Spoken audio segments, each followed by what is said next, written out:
बंद argon pipe में वायु स्तंभों का कंपन आज देखेंगे। अप्रगामी तरंग स्टेशनरी वेव का ये हेडिंग है, खुले आर्गन पाइप में वायु स्तंभों का कंपन वाइब्रेशन। तो बताया गया था बंद आर्गन पाइप में वायु स्तंभों के कंपनों की विधाओं को लिया गया था और ये सिद्ध किया गया था कि बंद आर्गन पाइप से केवल विषम सन्नादी उत्पन्न होते हैं, ये बताया गया था। अब इसमें थोड़ा सा ध्यान देना है। खुला आर्गन पाइप मतलब पाइप के दोनों सिरे खुले होंगे।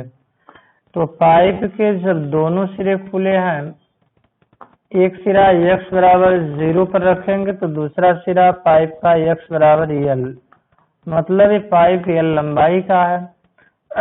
यहाँ से एक तरंग जाएगी तो ये जानते हैं कि खुले सिरे पर माध्यम के कणों को कंपन करने के लिए, वाइब्रेशन के लिए अधिक स्वतंत्रता होती है। दो क्रम से एंटी नोड्स नहीं बनते बल्कि बीच में नोड्स भी बनते हैं। एक एंटी नोड्स के बाद एक नोड्स अवश्य बनता है, तो जहाँ एन नोड्स बनेगा वहां का कण अस्थायी रूप से विराम अवस्था में पाया जाता है। अब इसमें देखना है, ये एंटी नोड्स के बीच की दूरी हम बताए थे कि λ/4 होता है। फिर नोड्स और एंटी नोड्स के बीच की दूरी भी λ/4 होगा, मतलब ये 2λ/4 अर्थात λ/2 दूरी होगी। अब इसमें एक तरंग मान लेंगे कि x की धन दिशा में चल रही है, तो दूसरा जो सिरा है खुला है वह खुले सिरे की भांति व्यवहार करके उस आपतित तरंग को परावर्तित कर देगा। तो इस बद्ध माध्यम में ठीक एक जैसे दो समतल प्रगामी तरंगें विपरीत दिशाओं में चलेंगी, जिनके अध्यारोपण के फलस्वरूप इस बद्ध माध्यम में एक नई तरंग उत्पन्न होगी जिसे अप्रगामी तरंग स्टेशनरी वेव कहते हैं, जिसका हमें समीकरण देखना है। उसके बाद कंपनों की विधाओं को देखना है। तो इसमें लिखेंगे प्लस x की दिशा में, प्लस x की दिशा में चलने वाले की दिशा में चलने वाली समतल प्रगामी तरंग, चलने वाली समतल प्रगामी तरंग, समतल प्रगामी तरंग का समीकरण, समतल प्रगामी तरंग का समीकरण होगा तरंग का समीकरण, तरंग का समीकरण y1 इक्वल्स होगा a sin in bracket 2 pi small t upon capital T minus 2 pi x upon lambda, जहाँ लेमडा वेवलेंथ तरंग है, t ये टाइम पीरियड है कैपिटल T और स्मॉल t वो समय अंतराल है जिस पर ये समीकरण देखा गया, और x है दूरी। अब परावर्तित तरंग के समीकरण की बात है, मतलब खुले सिरे से परावर्तित तरंग का समीकरण, खुले सिरे से परावर्तित, खुले सिरे से परावर्तित तरंग का समीकरण, खुले सिरे से परावर्तित तरंग, तो परावर्तित तरंग का समीकरण y2 इक्वल्स टू होगा, समीकरण y2 equals to a sin, चूंकि तरंग परावर्तित हो रही है इसलिए धन x की दिशा में चलने वाली जो तरंग है परावर्तित होकर x की ऋण दिशा में आएगी, तो 2 pi t upon capital T और ये माइनस है तो यहाँ प्लस होगा 2 पाई x बाई लेमडा। अब इसमें अध्यारोपण का हम सिद्धांत लगाना चाहेंगे, अध्यारोपण के सिद्धांत से। तो ये अध्यारोपण जो है, अध्यारोपण का सिद्धांत बताया गया था, अध्यारोपण के सिद्धांत से, अध्यारोपण के सिद्धांत से y equals y1 plus y2 हम बताए थे। अब इसमें y1 y2 का वैल्यू वहां से रखेंगे तो ये दोनों में ये कॉमन होगा, y1 में होगा sine in bracket 2 pi t upon capital T और minus 2 pi x by lambda, और plus sine 2 pi t upon capital T और ये प्लस होगा 2 पाई x बाई लेमडा। अब इसमें CD फार्मूला लगाएंगे, तो CD फार्मूला लगाएंगे तो 2a sine c plus d by 2 होता है, तो c प्लस d बाई 2 जब करेंगे तो ये होगा c में d को जोड़ेंगे, मतलब ये माइनस से प्लस कैंसिल होगा, 2 तो 4 बटे 2, तो ये होगा 2 pi t upon capital T into cos 2 pi. ध्यान देना इसमें जब इसको हटाएंगे c माइनस डी बाई 2 होता है कास में, तो कास c माइनस डी बाई 2 करेंगे, t वाला जो यहाँ पॉजिटिव ये भी पॉजिटिव नेगेटिव होगा घटाएंगे तो, और ये माइनस माइनस तो काश में निगेटिव जो होता है पॉजिटिव होता है, 2 पाई एक्स अपॉन लेमडा। अब इसमें थोड़ा सा ध्यान देना है, चूंकि ये जानते हैं कि खुले सिरे पर माध्यम के कणों को कंपन करने के लिए, वाइब्रेशन करने के लिए अधिक स्वतंत्रता होती है, इसलिए वहां आयाम मैक्सिमम होगा, और आयाम जब मैक्सिमम होगा तो तरंग की तीव्रता भी अधिकतम होगी, क्योंकि तरंग की तीव्रता आयाम के वर्ग के समानुपाती होती है। जो तीव्रता होती है आयाम के वर्ग, एम्पलीट्यूड के स्क्वायर के समानुपाती। अब देखो यहाँ, अब इसमें क्या करेंगे कि x इक्वल टू 0 कर दें तो 5 का एक सिरा मिलेगा। जैसा x बराबर 0 मतलब 5 का एक सिरा मूल बिंदु पर है। इस समीकरण में x का वैल्यू जब 0 करेंगे तो cos का ये एंगल पूरा 0 होगा, और cos 0 + 1 होता है, इसलिए y का मान मैक्सिमम होगा। मतलब y के अधिकतम मान के लिए थोड़ा सा ध्यान देंगे, मतलब एंटीनोड्स के लिए, प्रस्पंद के लिए ध्यान देंगे। x बराबर 0 के लिए y का मान अधिकतम होगा, मतलब वहां प्रस्पंद बनेगा। x इक्वल टू 0 के लिए y अधिकतम होगा, y अधिकतम होगा, अतः x बराबर 0 पर प्रस्पंद बनते हैं। x बराबर 0 पर प्रस्पंद बनते हैं, मतलब प्रस्पंद मतलब एंटीनोड्स बनते हैं, एंटीनोड्स बनते हैं। अब इसके बाद देखना है y के अधिकतम मान तो हो गया। आप ये जानते हैं कि अधिकतम के बाद न्यूनतम तीव्रता अवश्य आती है, फिर उसके बाद वहां भी तो x बराबर l पर भी हमें मैक्सिमम मान देखना है। x बराबर l के लिए, x बराबर l के लिए होगा y equal to 2 a sin 2 pi t upon capital T into cos 2 pi x की जगह पर 2 पाई l अपॉन लेमडा होगा। अब यहाँ देखना है कि y का अधिकतम जो मान है, तो अधिकतम मान मतलब कास 2 पाई l अपॉन लेमडा इक्वल्स ±1। ये होगा y के अधिकतम मान के लिए, इसका मान मैक्सिमम होना चाहिए। तो y के अधिकतम मान के लिए कास का ये जो मान है +1 होना चाहिए चाहे -1 होना चाहिए। y के अधिकतम मान के लिए, y के अधिकतम मान के लिए कास का ये जो पूर्णांक है 2 पाई l बाई लेमडा इक्वल्स क्या होना चाहिए, +-1 होना चाहिए। तभी संभव होगा जब 2 पाई l upon lambda equals m lambda. तो जहां m इक्वल्स तो हम लिख सकते हैं, जहां m लेमडा नहीं m पाई, जहां m इक्वल्स 1 2 3 डैश डैश। इसमें अब देखना है कि पाई से पाई तो कैंसिल हो जाएगा, तो लेमडा इक्वल्स क्या होगा, तो लेमडा इक्वल्स होगा 2 पाई से पाई कैंसिल, तो 2l अपान हो जाएगा m। ये हुआ समीकरण नंबर 1। अब इसमें देखो जब m इक्वल टू 1 रखेंगे तो फर्स्ट मोड ऑफ वाइब्रेशन होगा, कंपन की प्रथम विधा होगी, और उसमें जो ध्वनि उत्पन्न होगी उसकी तीव्रता सबसे कम होगी, फ्रीक्वेंसी सबसे कम होगी, आवृत्ति कम आवृत्ति वाले स्वर को ही सबसे कम आवृत्ति वाला स्वर कहलाता है मूल स्वरक। तो फंडामेंटल टोन होता है वो। आज जब 2 रखेंगे तो थोड़ी ऊंची तीव्रता वाला स्वर आएगा, और ऊंची आवृत्ति वाला जो स्वर होता है उसको कहा जाता है अधिस्वरक। अब मूल आवृत्ति का 2 गुना करेंगे तो द्वितीय सन्नादी होगा, 3 गुना करेंगे तो तृतीय सन्नादी होगा। इस तरह से m का मान 1 2 3 रखकर हम सन्नादियों की संख्या देखेंगे सम विषम, और उसमें हम यह भी देखेंगे कि अधिस्वरक कौन है कौन मूल स्वरक है, सब देखना है।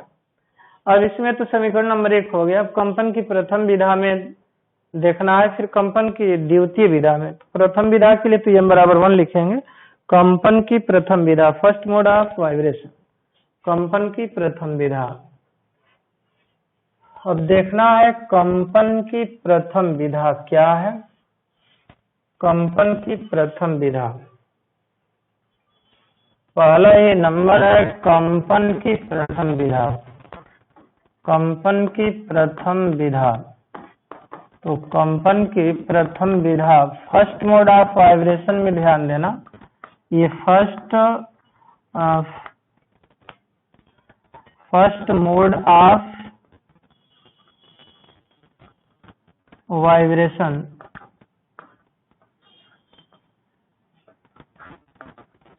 First mode of vibration, first mode of vibration में ध्यान देना, इसमें हम मानेंगे m बराबर 1 की संगत तरंग दैर्ध्य। यदि m बराबर 1 की संगत, यदि m बराबर 1 की संगत तरंग दैर्ध्य, की संगत तरंग दैर्ध्य, संगत तरंग दैर्ध्य λ1 तथा आवृत्ति n1 हो तो n1 हो तो, ये जानते हैं समीकरण नंबर 1 से, हो तो समीकरण नंबर 1 से, समीकरण नंबर 1 से होगा λ1 इक्वल्स 2l/1 लिखें, या 2l/1 न लिखें, केवल हम 2l ही लिख रहे हैं, या λ1 इक्वल्स 2l। अतः n1 बराबर क्या होगा, तब n1 इक्वल्स होगा v/λ1 या n1 इक्वल्स v/2l। और ये हुआ समीकरण नंबर 2, ये हुआ समीकरण नंबर 2 जहां n1 उत्पन्न स्वर का, जहां n1 उत्पन्न स्वर, जहां n1 उत्पन्न स्वर का प्रथम सन्नादी या मूल स्वरक है। अब इसमें सेकेंड मोड ऑफ वाइब्रेशन में देखना है, दूसरे नंबर पर कंपन की द्वितीय विधा, कंपन की द्वितीय विधा, कंपन की द्वितीय विधा मतलब second mode of vibration, second modes of vibration, second mode of vibration, second mode of vibration, second mode of vibration में थोड़ा ध्यान देंगे। सेकेंड मोड ऑफ वाइब्रेशन ये क्या होगा, इसमें सेकेंड मोड ऑफ वाइब्रेशन में m बराबर 2 लिखेंगे, तो m बराबर 2 की संगत तरंग दैर्ध्य ध्यान देंगे। यदि m बराबर 2, यदि m इक्वल्स टू की संगत तरंग दैर्ध्य माना जाए, संगत तरंग दैर्ध्य, संगत तरंग दैर्ध्य, संगत तरंग दैर्ध्य λ2 तथा आवृत्ति फ्रीक्वेंसी तथा आवृत्ति n2 हो तो, या आवृत्ति n2 हो तो, यहाँ n2 बराबर हम सीधे लिख सकते हैं, हो तो n2 इक्वल्स टू होगा v/λ2 या n2 इक्वल टू, तो इसमें देख रहे हैं कि λ2 का जो मान है, क्या लिखते हैं यहाँ, तो v/λ2 का मान वहां से, तो m बराबर 2 लिखेंगे, तो यह 2l/2 होगा, तो 2 ऊपर चला जाएगा, या ये हुआ, या n2 इक्वल टू हुआ 2n1, क्योंकि ध्यान देना v/2l का मान समीकरण नंबर 2 में n1 है। तो यहाँ देख रहे हैं कि अब n2 चूंकि ऊंची आवृत्ति का स्वर है, क्योंकि n1 का ठीक ये दोगुना है, तो दोगुना है मतलब ऊंची आवृत्ति का स्वर है, जहां n2 उत्पन्न स्वर, जहां n2 उत्पन्न स्वर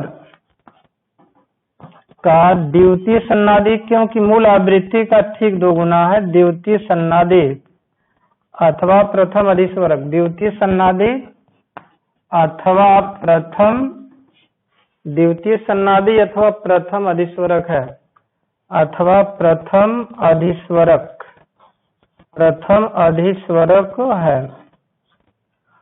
अब इसके बाद देखते चले जाएं थर्ड मोड ऑफ वाइब्रेशन में, तो ध्यान देंगे कंपन की तृतीय विधा, कंपन की तृतीय जो विधा है, कंपन की तृतीय विधा, third mode of vibration, third third mode of vibration में देखेंगे यदि m बराबर 3 की संगत तरंग दैर्ध्य यहाँ λ3 आवृत्ति n3 हो तो समीकरण नंबर 1 से λ3 इक्वल्स 2 बाई यहाँ 3 होगा या λ3 इक्वल्स 2l अपान 3 तो 2l अपान 3 तो n1 बराबर v अपान λ1 तो यहाँ n3 माना गया n3 इक्वल टू v अपान λ3 या n3 इक्वल्स v अपान 2l जो देख रहे हैं।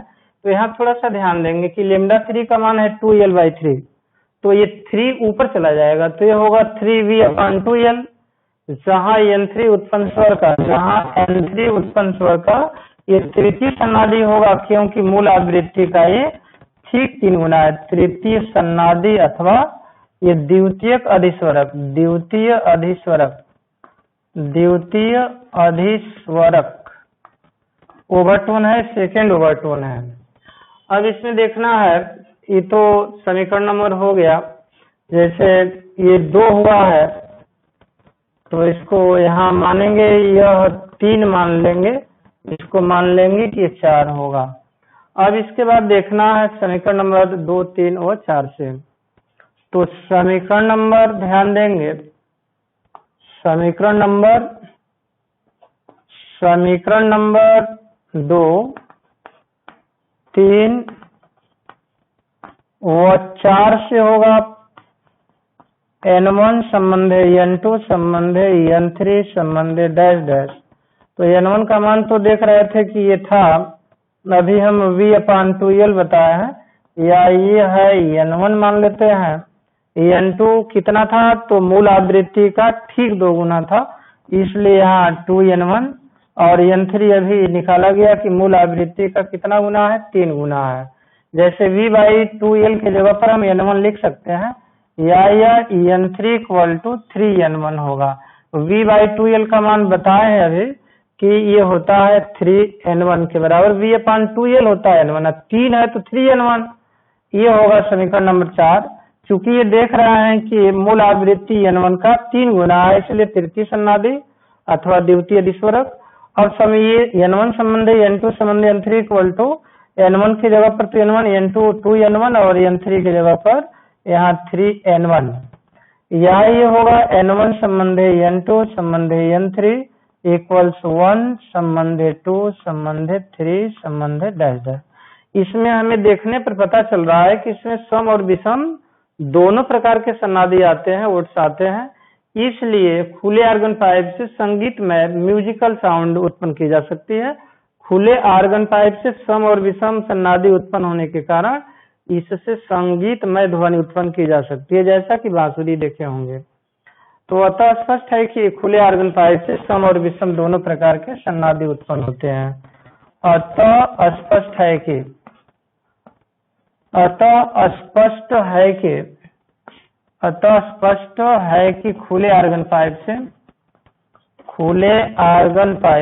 खुले आर्गन पाइप से सम तथा विषम दोनों प्रकार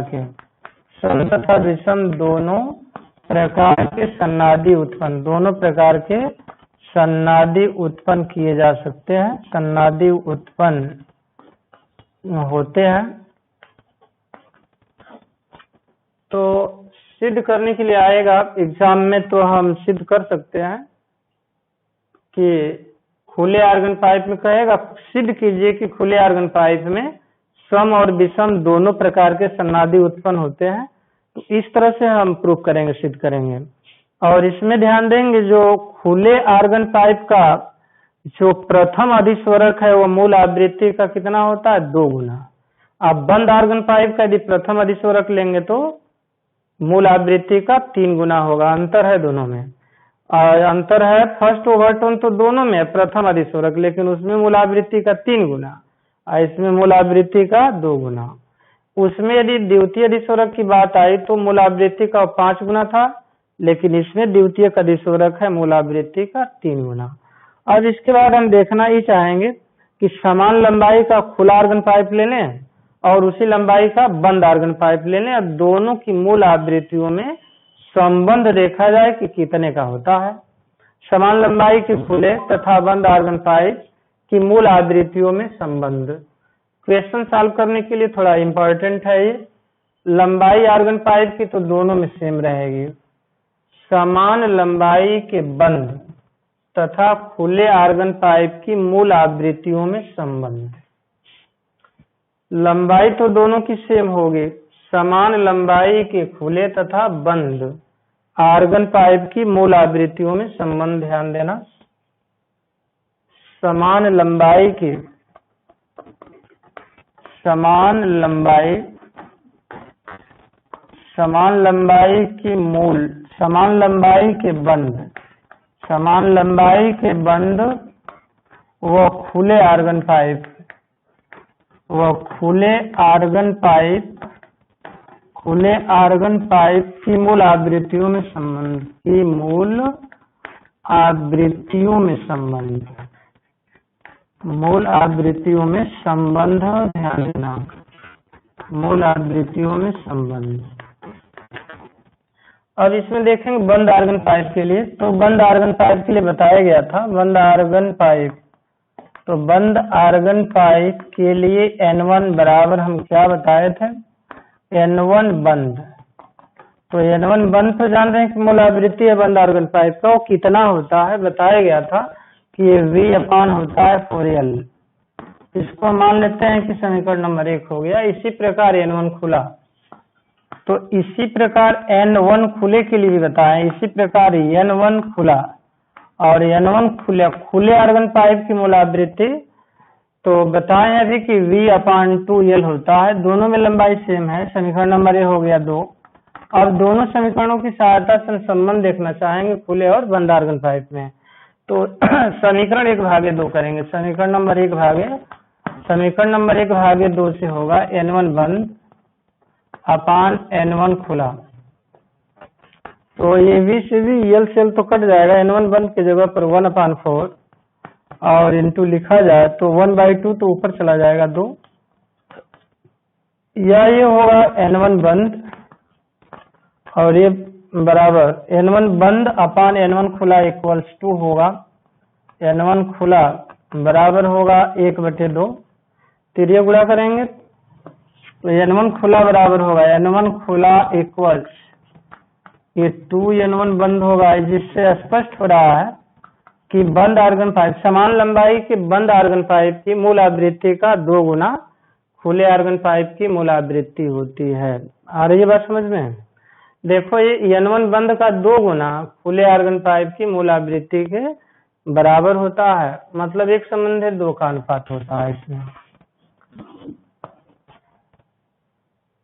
अब इसके बाद देखेंगे इंड करेक्शन, अंत्य संशोधन। उसके बाद रेजोनेंस ट्यूब, अनुनाद नली। अनुनाद नली द्वारा ध्वनि की चाल कमरे के ताप पर और 0 डिग्री सेंटीग्रेड पर भी, प्रयोग द्वारा भी और गणना द्वारा भी। तो इंड करेक्शन क्या है, अंत्य संशोधन क्या है, थोड़ा इसको ध्यान से सुनना। एग्जाम में या कंपटीशन एग्जाम में पूछा करता है, न्यूमेरिकल क्वेश्चन भी दिया होगा, इसको लगाना होगा। अंत्य संशोधन, इंड करेक्शन। ये अंत्य संशोधन क्या है? अंत्य संशोधन क्या है, ध्यान देंगे। अंत्य संशोधन, इंड करेक्शन क्या है, ध्यान देना। वैज्ञानिक लॉर्ड रैले के अनुसार पाइप के खुले सिरे पर, ध्यान देना यहाँ, वैज्ञानिक लॉर्ड रैले के अनुसार पाइप के खुले सिरे पर प्रस्पंद न बनकर थोड़ा बाहर की ओर बनते हैं। पाइप के खुले सिरे से और प्रस्पंद की जो दूरी होती है वही कहलाता है अंत्य संशोधन। वैज्ञानिक लॉर्ड रैले के अनुसार एंटीनोड्स प्रस्पंद पाइप के ठीक खुले सिरे पर न बनकर थोड़ा ऊपर बाहर की ओर बनता है। पाइप के खुले सिरे से एंटीनोड्स की जो दूरी है यही कहलाता है इस्माली अंत्य संशोधन। अब इसमें जब अंत्य संशोधन लगाएंगे तो इस बंद आर्गन पाइप की जो लंबाई L थी, अब जानते हैं कि लंबाई L से बढ़कर L+C होगी। यहाँ एंटीनोड्स तो यहाँ नोड्स अवश्य बनेगा। अब अंत्य संशोधन जब लगाएंगे तब क्या होगा, ध्यान देना। अंत्य संशोधन ई का मान होता है 0.68, जहां ई तो अंत्य संशोधन, जहां ई होता है अंत्य संशोधन तथा आर पाइप की त्रिज्या है, अंत्य संशोधन इक्वल टू 0.68, जिसमें परिभाषा में दिए कि पाइप के ठीक खुले सिरे पर प्रस्पंद न बनकर थोड़ा ऊपर बाहर की ओर बनता है, तो पाइप के खुले सिरे से एंटीनोड्स की दूरी कहलाती है अंत्य संशोधन, जिसका मान इक्वल्स टू होता है 0.68, जहां आर है पाइप की त्रिज्या। अंत्य संशोधन लगाने पर बंद आर्गन पाइप की आवृत्ति क्या होगी? तो बंद आर्गन पाइप N1 बंद, तो N1 बंद बराबर बताया गया था, इसमें V/4L बताया गया था, तो 4L तो L प्लस ही हो जाएगा E। अब बता सकते हैं E इसमें ऐड हो गया, जुट गया, तो N1 ज्यादा होगा कि कम होगा? N1 क्या होगा? कुछ कम होगा। अब इसी प्रकार N1 यदि खुला कर दिया जाए, तो इसी प्रकार N1 खुला इक्वल्स, तो N1 खुला इक्वल्स होगा V/2L, तो बताया गया था, लेकिन इसमें थोड़ा सा ध्यान देंगे, यहाँ L होगा प्लस 2E होगा, क्योंकि जो खुला आर्गन पाइप होगा उसमें दोनों ओर एंटीनोड्स बनेंगे। तो देखो खुले के लिए तो बंद है आर्गन पाइप और ये है खुला आर्गन पाइप, तो खुला आर्गन पाइप लेंगे तो पाइप के दोनों सिरे खुले होंगे और दोनों खुले सिरे पर एंटीनोड्स बनेंगे, तो बीच में नोड्स बनेगा। पाइप के खुले सिरे पर प्रस्पंद न बनकर थोड़ा बाहर की ओर बनते हैं, तो खुले सिरे से जो बाहर की ओर बनता है, जो बाहर की ओर एंटीनोड्स की जो दूरी होती है पाइप के खुले सिरे से, वही अंत्य संशोधन स्मॉल ई होता है, और यहाँ भी ई लिखेंगे। तो अब पाइप की जो लंबाई L है, तो ई और ई जोड़ेंगे तो 2E होगा। कहने का मतलब खुले आर्गन पाइप के लिए N1 खुला होगा V/L प्लस 2E। अब इसमें देखना है कि N1 E का भी मान हम रख सकते हैं, या यह इक्वल टू होगा V/4 in bracket L plus 0.6R, और यहाँ जब लिखेंगे तो N1 खुला इक्वल टू N1 खुला बराबर होगा V/2 in bracket L plus 1. ये 0.6 है, 2 गुना करेंगे 1.2R। अब इनमें जब संबंध हम देखेंगे, तो संबंध जब देखेंगे तो ध्यान देंगे, ये समीकरण नंबर तो 1 है और ये समीकरण नंबर क्या है? 2 है। तो इसमें देख रहे हैं कि यहाँ 4 है और यहाँ 2 है, तो ये कम होगा और ये ज्यादा होगा। कहने का मतलब ये जो N1 खुला है, N1 खुला बराबर 2 गुना तो कहा गया था N1 बंद, लेकिन 2 गुने से कुछ क्या होगा? कम होगा। यहाँ देख रहे हैं 0.6R है, 2 गुने से कुछ कम होगा, तो N1 खुला बराबर होगा, इसमें जब V से V कट जाएगा, इससे मान रखेंगे तो कुछ ज्यादा आएगा कम आएगा देखना है। तो N1 खुला बटे N1 बंद करेंगे, तो ध्यान देंगे समीकरण N1 खुला बटे N1 बंद कर लो, N1 बंद तो बराबर ये V से V कैंसिल हो जाएगा, क्या बचेगा? N1 खुला है तो V तो कैंसिल हुआ, 1 हुआ 2 in bracket L plus 1.2R, और इनटू इसमें देखो तो 1/4, तो 4 ऊपर चला जाएगा, ये होगा 4 ब्रैकेट में L प्लस 0.6R। अब इसमें थोड़ा सा ध्यान देना है, 2 से 2 कट गया, तो 2 से 2 जब कटा तो N1 बंद का 2 गुने से कुछ कम होगा, क्योंकि ज्यादा है, तो N1 खुला इक्वल्स होगा N1 खुला इक्वल्स होगा 2 in bracket L1 plus 0.6R into N1 बंद और N1 बंद बटा L प्लस 1.2R। तो इसमें देख रहे हैं कि 2 गुने से कुछ कम होता है, यदि 2 गुने से 1.2L है तो 2 गुने से कुछ कम होता है। अंत्य संशोधन लगाने पर खुले आर्गन पाइप की मूल आवृत्ति बंद आर्गन पाइप की मूल आवृत्ति के 2 गुने से कुछ कम होती है। ये रहा अंत्य संशोधन एंड करेक्शन। अब इसके बाद हम बताना चाहेंगे रेजोनेंस ट्यूब अनुनाद नली, थोड़ा ध्यान से सुनना। और आज के बाद हम कल उसका विस्तृत व्याख्या करेंगे, सूत्रों का निगमन करके उसमें सिद्ध भी हम करेंगे, दिखाएंगे कैसे हम कमरे के ताप पर ध्वनि की चाल लेंगे, 0 डिग्री सेंटीग्रेड पर कैसे बताएंगे, और अंत संशोधन को अनुनाद नली द्वारा कैसे ज्ञात करेंगे ये भी देखेंगे। तो ये पहले तो देखेंगे रेजोनेंस ट्यूब अनुनाद नली क्या है, तो बता रहे हैं इसमें एक समान व्यास की धातु की बनी खोखली बेलनाकार नली होती है जिसको मीटर पैमाने के द्वारा ऊर्ध्वाधर स्टैंड पर रखा जाता है। उस धातु की नली के निचले सिरे को 2 अन्य रबर की नलियों से मीटर पैमाने द्वारा जोड़ा गया होता है ऊर्ध्वाधर स्टैंड पर। एक नली जो होती है पारदर्शी होती है, उसमें जल के लेवल को आसानी से हम पढ़ सकते हैं, और दूसरा अपारदर्शी नली होती है जिसमें बीकर लगा रहता है। बीकर ऊर्ध्वाधर स्टैंड में लगा रहेगा, बीकर में जल के लेवल को, जो वाटर का लेवल होगा उसको ऊपर नीचे करते हैं। प्रयोग विधि क्या करेंगे, उसमें एक स्वरित्र द्विभुज मिलेगा, स्वरित्र द्विभुज को रबर के पैड पटक कर पाइप के खुले सिरे पर ले जाएंगे और इधर देखेंगे वायु स्तंभ की लंबाई को समायोजित करेंगे इस प्रकार कि ऊंची आवृत्ति की ध्वनि सुनाई दे।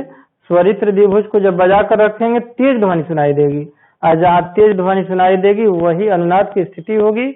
अनुनाद की स्थितियों में ध्यान देना है।